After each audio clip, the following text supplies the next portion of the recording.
Le mot sérendipité vient de l'anglais serendipity.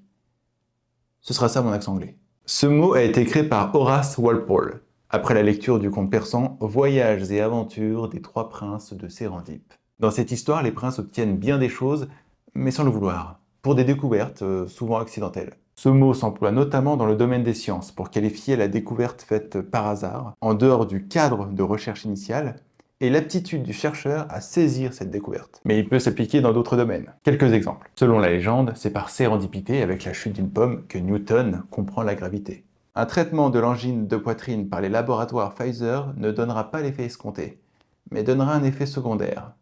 Une érection. Pfizer repositionnera alors son produit, sans le médicament.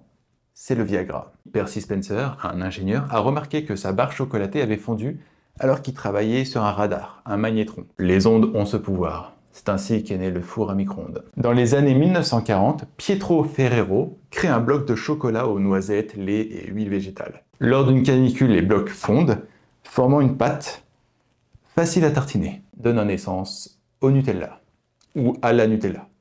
Je vous laisse débattre. En 1930, Ruth Graves Wakefield et son mari expérimentent une nouvelle recette de gâteau au chocolat en y ajoutant des pépites Nestlé dans la pâte. Surprise, les pépites ne fondent pas à la cuisson. Devant le succès, Nestlé commercialise la recette, les cookies.